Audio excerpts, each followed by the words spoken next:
अप्रैल 1870 को ब्रिटिश भारत में नासिक के त्र्यंबकेश्वर के पारंपरिक ब्राह्मण परिवार में जन्मे ढूंढीराज गोविंद फाल्के को बचपन से ही चित्रकला, नाट्य और फोटोग्राफी में खासी रुचि थी।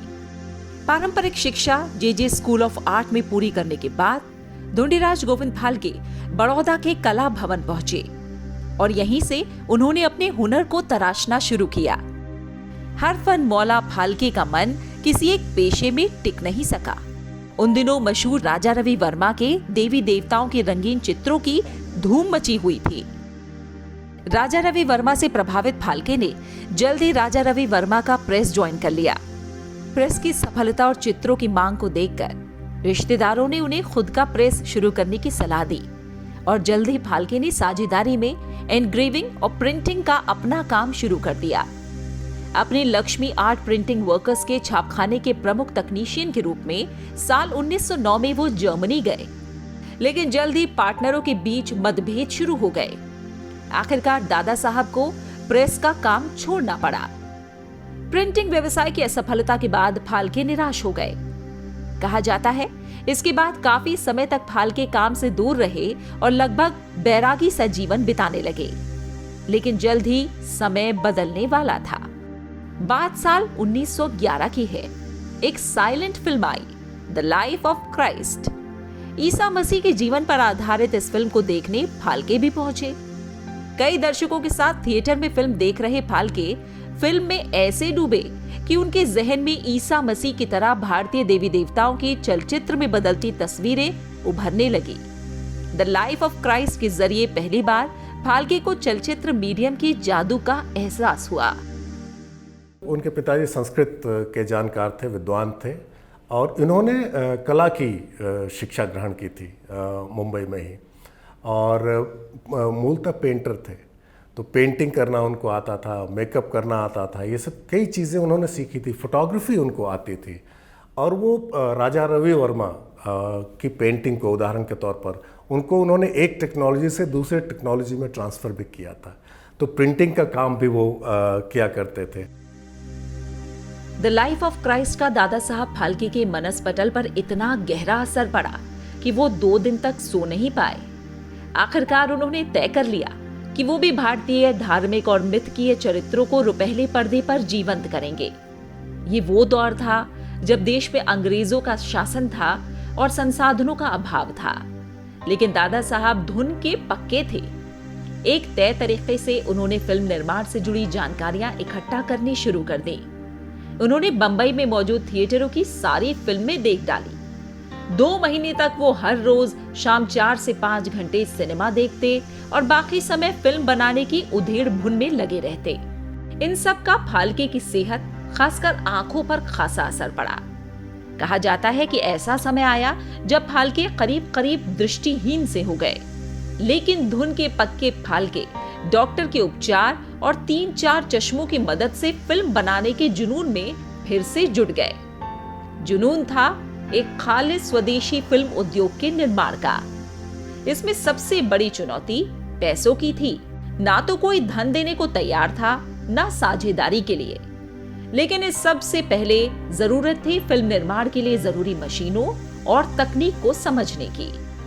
क्योंकि देश में संसाधनों का अभाव था, इसलिए फाल्के ने फिल्म निर्माण की तकनीक और मशीनों को करीब से समझने के लिए लंदन जाने का फैसला किया। लंदन जाने का मकसद ये भी था कि फाल्के अपनी फिल्म बनाने के हुनर और जुनून को आजमाना चाहते थे। फाल्के ने दोस्तों और सहयोगियों से उधार लिया, लेकिन जब इससे भी बात नहीं बनी तो फाल्के ने लाइफ इंश्योरेंस की पॉलिसी बेच दी। अपने सपने के करीब पहुंचते फाल्के अपना सब कुछ दांव पर लगाकर आगे बढ़ते जा रहे थे और आखिरकार फरवरी 1912 को वो लंदन पहुंच गए। लंदन में कुछ दिन रहने के बाद फाल्के की मुलाकात बायोस्कोप सिने साप्ताहिक के संपादक कैबाउन से हुई। कैबाउन फाल्के की प्रतिभा से बेहद प्रभावित हुए। धीरे धीरे ये पहचान दोस्ती में बदल गई। कैबाउन ने फाल्के को Williamson camera, film perforator, processing और प्रिंटिंग मशीन जैसे यंत्रों और कच्चा माल चुनने में भी मदद की।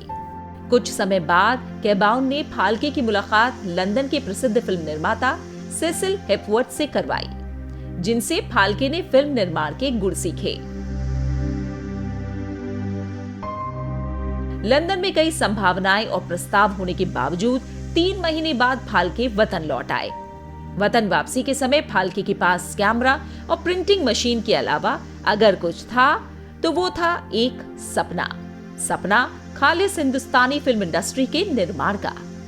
देश लौटने के बाद वो फिल्म निर्माण से जुड़े काम में दिन रात जुट गए। अपने ड्रीम प्रोजेक्ट से पहले फाल्के ने मटर के पौधे का विकास नाम से एक शॉर्ट फिल्म बनाई। इस फिल्म में मटर का पौधे के विकास के सभी चरणों को सिंगल फ्रेम एक्सपोजर के जरिए दिखाया गया था। इस शॉर्ट फिल्म के जरिए दादा साहब फाल्के का मकसद निवेशकों का विश्वास जीतना था। तरकीब काम आई। फाल्के के काम ने खूब वाहवाही बटोरी। अब बारी थी उस फिल्म की जिसका सपना फाल्के के दिल में लंबे समय से पनप रहा था, जिसे भारतीय फिल्म जगत की पहली फुल लेंथ फीचर फिल्म के नाम से जाना जाता है।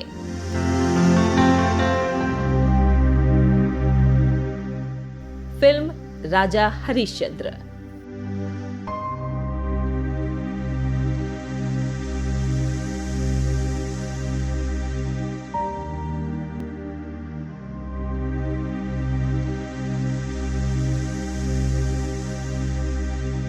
फिल्म की पूरी कहानी सत्यवादी राजा हरिश्चंद्र के इर्द गिर्द घूमती है। एक ऐसा पराक्रमी राजा जो सत्य और धर्म के लिए राजपाट, पत्नी और बेटे तक का त्याग करने से पीछे नहीं हटता।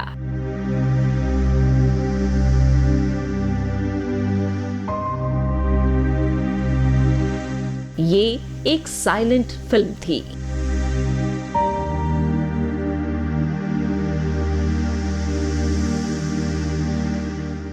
वो जो जीसस क्राइस्ट वाली फिल्म थी वो देखकर उनको लगा कि नहीं, ज़रा फिल्म निर्माण की ओर बढ़ा जाए। तब उन्होंने जाकर ट्रेनिंग ली। जर्मनी गए, वहाँ से कुछ इक्विपमेंट लेकर आए, फिर इंग्लैंड गए और लोगों से सीखा कि कैसे इसको चलाते हैं। हालांकि उनके पास ये ऑप्शन था, विकल्प था कि लोग उनको इंग्लैंड में ही रखना चाहते थे। वो इतना फिल्म बनाना जान चुके थे कि वो वहाँ रहकर आराम से फिल्में बना सकते थे। लेकिन वो वापस आते हैं क्योंकि उनको स्वदेशी फिल्में बनानी थी, यहाँ आकर हिंदुस्तानियों के लिए फिल्में बनानी थी। राजा हरिश्चंद्र बनाना अपने आप में बड़ा संघर्ष था। हमेशा की तरह पहला संकट पैसों का था। फाल्के की पत्नी सरस्वती बाई आगे आई। सरस्वती बाई ने अपने गहने गिरवी रखकर फिल्म के निर्माण के लिए पैसे जुटाने में मदद की। अब बारी थी फिल्म की कास्ट की, जिसके लिए सभी पुरुष अभिनेता मिल गए, लेकिन नायिका फाल्के के लिए गंभीर समस्या बन गई। कहा जाता है कि दादा साहेब मुंबई के रेड लाइट एरिया में भी गए, लेकिन बात नहीं बन सकी। ये वो दौर था जब फिल्मों में काम करना सामाजिक दृष्टिकोण से बुरा माना जाता था, खासकर स्त्रियों के लिए। संयोग से एक दिन एक ईरानी के रेस्तरां में जब फाल्के चाय पी रहे थे, तभी उनकी नजर वहां के गोरे दुबले पतले रसोइये पर पड़ी। उसे देखकर फाल्के ने सोचा कि ये लड़का उनकी फिल्म की नायिका का किरदार निभा सकता है। फाल्के ने रसोइये से बातचीत की और वो काम करने के लिए तैयार हो गया। और इस तरह भारतीय सिनेमा की पहली फिल्म को पुरुष रसोइये के रूप में अपनी पहली हीरोइन मिली, जिसका नाम था पीजी सालुंके। फिल्म में राजा हरिश्चंद्र का किरदार दत्तात्रेय दामोदर दाबके ने निभाया, जो मराठी थिएटर के कलाकार थे।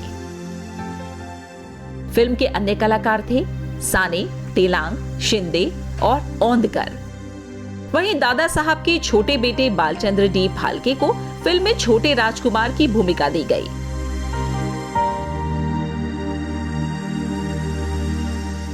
फिल्म की पूरी शूटिंग के दौरान पूरी कास्ट एक परिवार की तरह साथ रहा। दादा साहब की पत्नी सरस्वती बाई हर रोज 500 लोगों का खाना खुद बनाती, यहाँ तक कि उनके कपड़े भी खुद धोती। पत्नी के तौर पर सरस्वती बाई हमेशा फाल्के के लिए एक सशक्त स्तंभ की तरह खड़ी रही। कहा जाता है कि जब फाल्के फिल्म में ट्रिक सीन फिल्माते थे, तो सरस्वती बाई सफेद शीट को स्क्रीन के तौर पर लेकर घंटों खड़ी रहती थी। लगभग 15,000 रुपए की लागत, जो उस समय के हिसाब से काफी बड़ी रकम थी। से फिल्म की set design, shots direction, camera operation के साथ साथ फिल्म की एडिटिंग का काम भी दादा साहब फाल्के ने खुद ही किया। शूटिंग खत्म होने के बाद फिल्म का पहला शो 21 अप्रैल 1913 को कुछ खास लोगों के लिए रखा गया जो फिल्मों की अच्छी समझ रखते थे।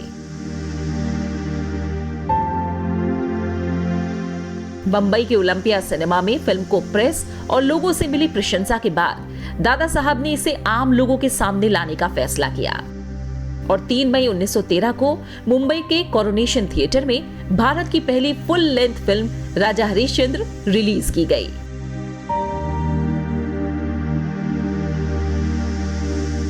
फिल्म टिकट खिड़की पर सुपर हिट साबित हुई थी।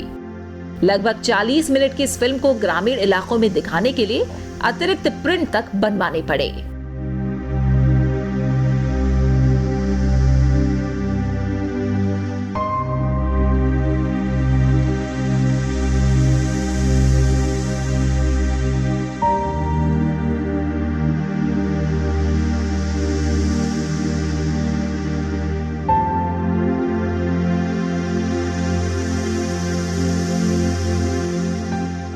राजा हरिश्चंद्र 1913 की जो फिल्म है उसको श्रेय जाता है पहली फिल्म होने का, कथानक फिल्म होने का। और आप ये ताज्जुब करेंगे जानकर कि उससे ज़्यादा किसी भी एक थीम पर फिल्में नहीं बनी हैं। राजा हरिश्चंद्र पर सबसे ज़्यादा फिल्में बनी हैं, 25, 26, 27, 28 तक फिल्में बन चुकी हैं। तो उस अर्थ में भी दादा साहब को, फाल्के को माना जाना चाहिए कि वो पिता हैं भारतीय फिल्मों के। दादा साहब फाल्के ने अपनी फिल्म में महिला अभिनेत्रियों को जगह देकर नई धारा बहाने का काम किया। फिल्म राजा हरिश्चंद्र के बाद इसी साल दादा साहब फाल्के द्वारा बनाई गई दूसरी फिल्म मोहिनी भस्मासुर एक ऐसी ही फिल्म साबित हुई। मोहिनी भस्मासुर के जरिए पहली बार कमला गोखले और उनकी मां दुर्गाबाई को भारतीय फिल्म जगत में अभिनेत्रियों के तौर पर पहचान मिली।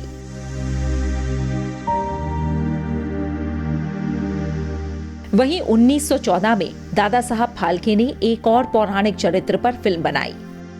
नाम था सत्यवान सावित्री।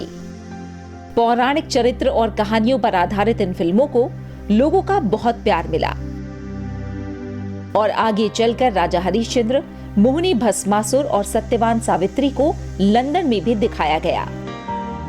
साल 1917 आते आते दादा साहब फाल्के ने फिल्मों में कई तरह के प्रयोग और नए तरीके अपनाने पर काम करना शुरू कर दिया। इस साल रिलीज हुई उनकी फिल्म लंका दहन एक ऐसी पहली फिल्म थी जिसमें किसी कलाकार ने पहली बार डबल रोल निभाया था।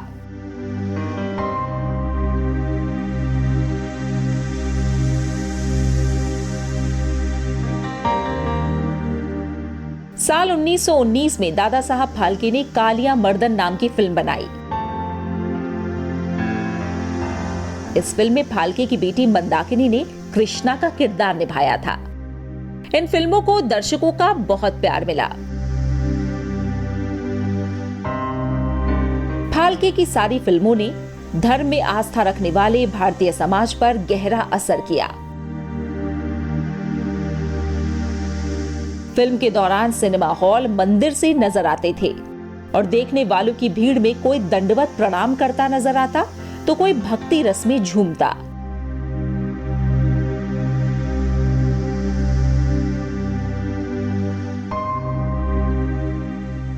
फाल्के की बड़ी मजेदार चीज ये है कि फाल्के अपने समय में ही जो फिल्में बना रहे थे उस समय पे बहुत तेजी से तकनीक बदल रही थी। तो वो मूक फिल्में बना रहे थे, लेकिन उसी समय पे 1926 के बाद में साउंड फिल्में आती हैं और फिर 1931 में भारत की पहली बोलती फिल्म बनती है। तो एक तरफ वो अपने दौर के फिल्म मेकर्स की तरह उस दौर की चुनौतियों से जूझ रहे थे, लेकिन वो उसी समय पे समझ गए थे कि हम अपने सिनेमा को बनाते हुए क्या क्या गलतियां कर रहे हैं। राजा हरिश्चंद्र से शुरू 19 साल के सफर में फाल्के ने 95 फिल्म और 26 से ज्यादा शॉर्ट फिल्में बनाई। उनकी आखिरी साइलेंट मूवी सेतु बंधन थी, जबकि गंगावतरण को आखिरी फिल्म के तौर पर माना जाता है। समय के साथ बोलती फिल्मों का ट्रेंड आने के बाद नई टेक्नोलॉजी के कारण फिल्म मेकिंग का उनका स्टाइल धीरे धीरे अप्रचलित हो गया। लेकिन पूरे देश को माध्यम की अभिव्यक्ति की ताकत का पहली बार एहसास कराने वाले दादा साहब फाल्के का योगदान देश काल की सीमा से ऊपर है। भारतीय फिल्म जगत के इस जनक ने 16 फरवरी 1944 को नासिक में आखिरी सांस ली।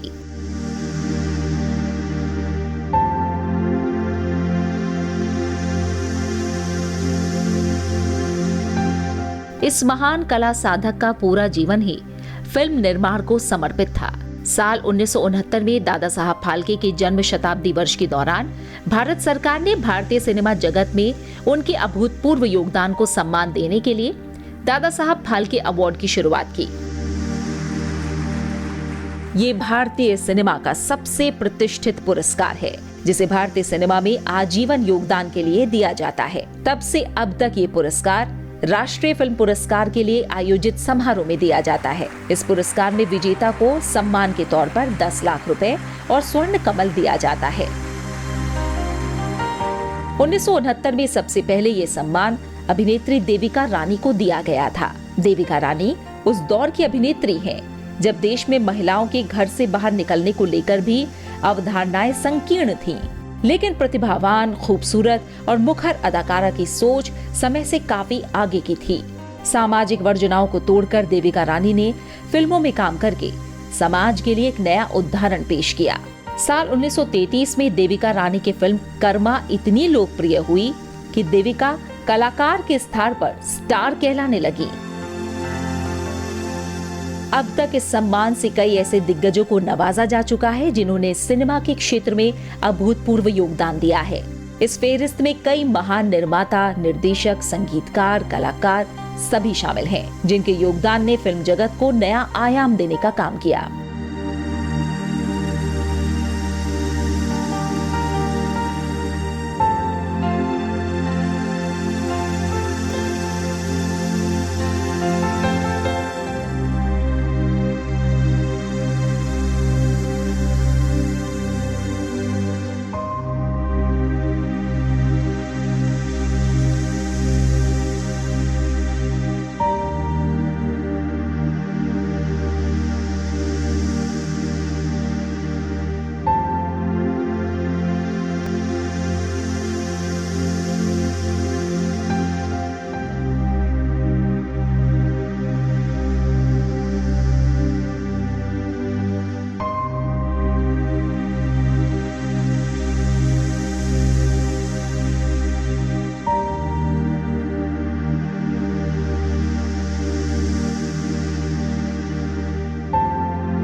हाल के सालों की बात करें तो साल 2014 में ये पुरस्कार फिल्म अभिनेता शशि कपूर को दिया गया। शशि कपूर ने हिंदी फिल्म जगत के साथ ही ब्रिटिश और अमेरिकन फिल्मों में भी काम करके देश विदेश में प्रशंसकों का दिल जीता। बेहद कम उम्र में बतौर बाल कलाकार शुरुआत करने वाले शशि कपूर ने न केवल कमर्शियल फिल्मों में काम किया, बल्कि गैर परंपरागत फिल्मों में भी काम करके अपने अभिनय से सबका दिल जीता।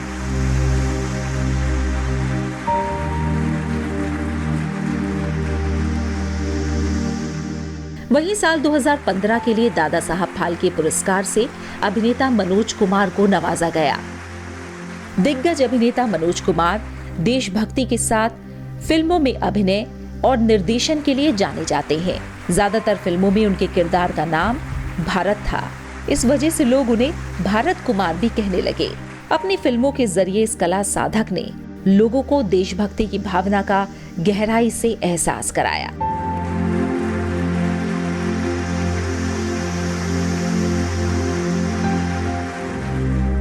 के विश्वनाथ को साल 2016 के दादा साहेब फाल्के अवार्ड से सम्मानित किया गया। तेलुगु, तमिल और हिंदी में प्रशंसनीय फिल्में बनाने वाले विश्वनाथ भारतीय सिनेमा का सर्वोच्च सम्मान पाने वाले 48वें फनकार हैं। के विश्वनाथ की कुछ प्रमुख फिल्मों में सरगम, कामचोर, संजोग, जाग उठा इंसान और ईश्वर शामिल हैं। साल 2017 के लिए ये पुरस्कार विनोद खन्ना को दिया गया। कला क्षेत्र हो, धार्मिक क्षेत्र हो या फिर राजनीति, जो प्रयोगों से नहीं डरा, ना ही हिचकिचाया। पहले खल चरित्र की भूमिका और फिर नायक का चरित्र निभाने वाले विनोद खन्ना एक संपूर्ण कलाकार थे। साल 2018 के लिए दादा साहब फाल्के पुरस्कार से अमिताभ बच्चन को नवाजा गया। हिंदी सिनेमा में 4 दशकों से ज्यादा के सफर में अमिताभ बच्चन बच्चों से लेकर बुजुर्गों तक हर किसी की पहली पसंद रहे। अपने प्रभावशाली अभिनय से हर किरदार में जान फूंकते बिग बी ने आनंद, जंजीर, शोले, डॉन, काला पत्थर, याराना, नमक हलाल, कुली, शराबी, अग्निपथ, ब्लैक और पा जैसी कई फिल्मों में अपनी प्रतिभा से लोगों का दिल जीता।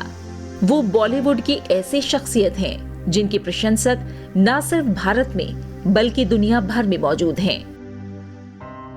एक उत्कृष्ट अभिनेता, गायक, लेखक, एंकर अमिताभ बच्चन को उनकी भारतीय सिनेमा में योगदान के लिए महान नायक की उपाधि मिली हुई है।